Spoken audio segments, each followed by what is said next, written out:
Hey guys, our episode today is about how to say it again, John? Push the boundaries without pushing your partner away. Yes, that one. And you'll also get to see Jackie lose her train of thought.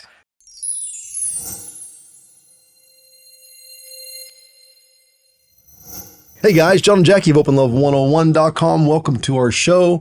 Be sure and sign up to our email list at OpenLove101.com. You'll be notified of videos like this and podcasts and other things that we have going on in the world of Open Love 101. Today we're going to talk about, this is a discussion we had in our last episode. We were talking about when you feel uncomfortable with something your partner does. Maybe there's a boundary that you've established, but your partner wants to go past that and do some other things, and there's some uncomfortability there. One way to deal with that is just not do it. You can both agree, I will never do that again. Or one of the partners can figure out ways to get to the point to where they're not in such fear about whatever that is, or whatever that block is that's keeping them from wanting to do that. And there's even another option. And what's the other option? Is to agree that you're going to introduce someone else in that does like to do that. So it becomes kind of a play partner for that specific, it's almost then becomes a kink to the relationship. If one person doesn't want to do it and one person does. Okay. Like let's say, for instance, you and I are in this relationship, but I really like spanking and that's something that you're not really big into. Okay. So then maybe what we do is if we're at a club or if we meet another couple or if we meet another single, that becomes something that becomes part of that play so that I get to have that part of my sexuality fulfilled. Mm-hmm. And then it's something that you don't have to stress about doing because it's not something that you enjoy, but it's something that I get to enjoy. That's so really that's an option. Yeah, it is a good option. And on that point, sometimes when we've talked to couples, they get a little jealous that, my partner does this thing with someone else and it really brings him a lot of pleasure. And it bothers me because I can't do that for him. Right. So then that brings up another option. And it bothers me that it bothers me that person gets enjoyment out of it too. Right. Just even seeing your partner enjoying time with someone else can give someone pause. Yeah. And, and it can, and that's kind of another discussion as well. Right. Because, here's the thing. When you're in a relationship that's based in non-monogamy and you have other people infiltrating that relationship, from time to time, in and out, because you're seeing other couples or maybe you're seeing other singles and you're kind of intermingling. What we fail to realize sometimes when we're setting up our boundaries is time. And we have talked about this before. Yeah. And so if I find someone that I'm interested in and I go to lunch with them, okay, well, so that's lunch that I'm having with that person and not lunch that I'm having with you. And then if I go to dinner with that person or if I go to a movie with that person or I spend an afternoon with that person, that's all time that I'm not spending with you. Mm-hmm. And that can be a hard adjustment in a relationship, that time management. Right. And so that kind of becomes a discussion all on its own, is like, how do we make time for each other in our relationship, but then also allot time to do things outside of the relationship so that everybody feels fulfilled and that they're also important in having, time with their partner that feels intimate and close.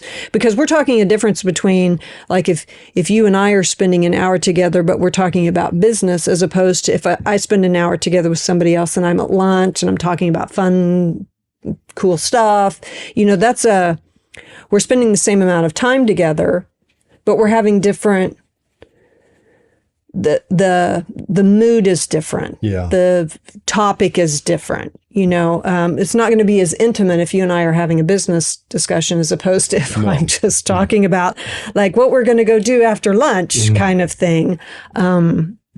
So that can be.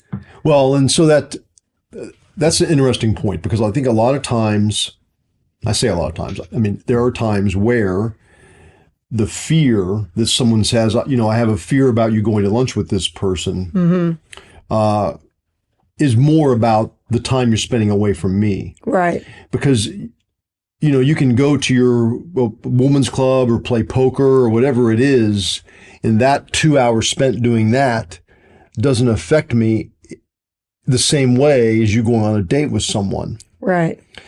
And what's really important about all that is really figuring out what's causing the fear. Is it just time? Is it time away? You're not spending that intimate time with me? Or is it something deeper than that? Is it the fact that you're just going out with someone else and I'm jealous about who it is?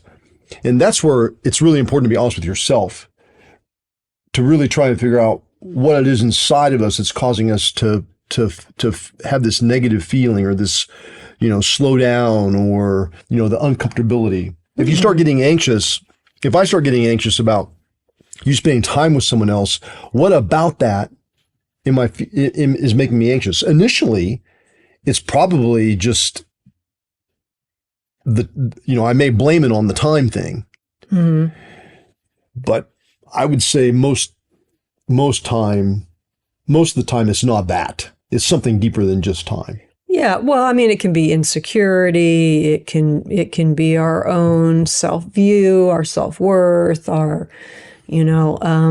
attachment to our partner. So how would you figure out what that is that's causing you to feel uncomfortable? There's a lot of introspection that needs to happen, I think, sometimes when we're in relationships that kind of trigger some emotions that maybe we're not accustomed to, or we're in a relationship model that falls outside of, again, how we were raised. We may not realize it, but a lot of times those teachings can be so ingrained, we don't have the knowledge of what anything else looks like. And so we're kind of, we're learning as we're going. And, that can be tough, because we're not only trying to learn how we operate, we're trying to learn how our partner operates, we're trying to learn how the relationship operates, we're trying to learn how the other people that we're introducing into the relationship operate. And we're doing that while we're moving, so sometimes it can be like, I have to stop a second. It's just, the merry-go-round just keeps turning and it keeps turning. And, one of our fears is, and we've talked about this, I feel like a gabillion times, being transparent and vulnerable with ourselves is hard enough, but to do those with our partner can be just as terrifying. Yeah. Because one, we don't want to have them confirm that. And two, sometimes our fear can be so hidden in something that what we think is our fear may not even be our fear. We may still be covering it up with something else. So getting down to the honesty of what that is, it can be hard to get to that point, because we're pretty good at fooling ourselves. I know even with you and I, I came up against some real learning curves that I actually had to reach out, to somebody else that could be really objective and kind of help walk me through it. It was conversations that you and I had, but we both kind of had skin in the game. We both had our own expectations in the game for that. So for me, it was really great to be able to reach out to somebody from an objective standpoint, and not to plug this, but I think that's another reason why Open Love is so important, and why our membership is so important, is because these people that are new and they're coming into it, they have an opportunity to reach out to us and ask those questions, and we can kind of give them an objective response to that. Right. And we need that. We need that when we're doing something brand new. We need teacher. Once we're able to understand that maybe this thing that we're grappling with is a little deeper than what we thought, and we can reach out for help, it will give us some tools that were kept from us before because we've never needed them. How do you have a tool that you've never had to use? You're not going to know what to do with it. So it can be really helpful to reach out and get some guidance for that. Especially this topic when we're talking about sharing our partner, and that can be so far outside the box of what we're accustomed to, even if it's something that we're wanting. Sometimes we just need guidance in how to balance that, because you bring up such a great point. If you went and played golf or went go-karting or went and played poker or hung out with the guys or, go to a meeting, I'm not going to have the same kind of feeling as opposed to if maybe you go out on a date. I'm going to be much more anxious about the date from a lot of different standpoints. Right. But one of them being, I wonder how it's going. I'm not thinking, gosh, I wonder how it's going when you're go-karting. I'm just not thinking that. Really? I'm doing my own thing. You're not thinking that? No, I'm not really thinking that. Well, I mean, unless you're in a race. So it's, it is different. Yeah, it is. So let's maybe simplify it a little bit and just take an example. We hear people all the time talk about, I'm okay with penetration, but I don't want him kissing anybody else. Right. That's between us. Right. How would a couple begin to, in the guy wants to kiss. That's part of his foreplay and part of the experience, and it's just normal to kiss. It seems so weird to be having sex and not kissing somebody. Yeah. How does that couple work through that together to maybe get to the point to where he can kiss and she would be okay with it? And maybe she never would be. And then that could be a result too. But let's talk about how do we get to a point to where maybe they can push that boundary a little bit. Okay. Like right off the top of my head, I'm thinking of a couple of things. One, the play would always be both of them. And maybe he's kissing his partner while he's... That's a good idea. So he gets that satisfaction of kissing, while also being able to engage in something different. Yeah. The other one is to find a trusted couple. I know we've been privy to that, where there was someone that was, really nervous about that, and they trusted us. And so we were kind of able to be that guinea pig. Yeah, the guinea pig for them to try that out, and just, where it could be in really almost kind of like a classroom setting, where the kissing could take place, and then we stop and then we all discuss what's happening, the emotions that are arising and what the thought pattern is, because that, a lot of times if we learn to pay attention to our own bodies, we can pinpoint what's happening, and we can learn to kind of read those and walk ourselves through some like safety procedures. And those are things that you can learn if you talk to somebody that's really trained to help you learn those skills and tools. And that would be another way. And that was actually, we had a card game that we played. It was kind of like truth or dare. Yeah. Boy, and it's funny how games... Yes. Can break the ice. And give people permission to try it without it feeling pressured, because you're playing a game. And, people want to win when they're playing a game. So it can be kind of this safe space to try it. And that works. So that can be just a couple of ways off the top of my head that I feel like could be a good compromise, because I think, the last thing that we want to do is like, I really want to kiss this person. The only way I can have sex with somebody is if I'm kissing the person. And it starts to become pressure for the partner. Right. And so now the partner is going to maybe agree, but they don't really agree. And so then now they're going to be upset.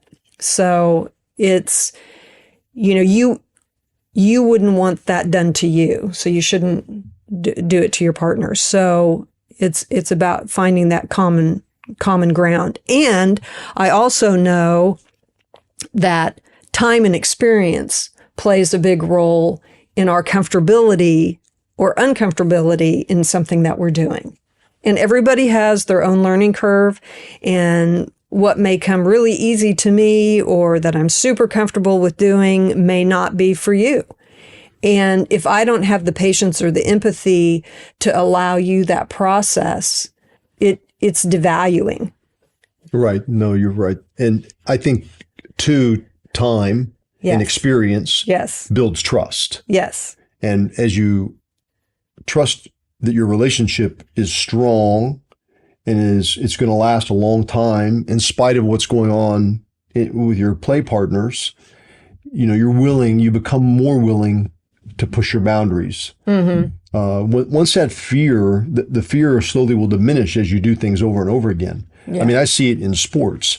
You may have, like you use karting example, is approaching a corner at high speed and braking late. I learned how to brake later and later, but it takes time and practice to get to that point to where I don't have the same kind of fear I had when I first started doing it. Right. And I think the same thing is true in trying new things sexually with your partner.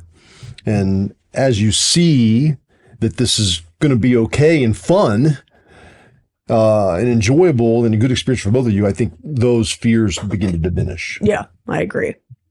This was a great talk, Jackie. Thanks. And thank you guys for listening to us today. Please sign up for openlove101.com and you will be notified of our videos and blogs and whatever else we have going on. And we'll see you next time. See ya. Great job, Jackie. And if you like that video, please click the button below. Subscribe to our YouTube channel. It'll give you plenty of more. Plenty of more?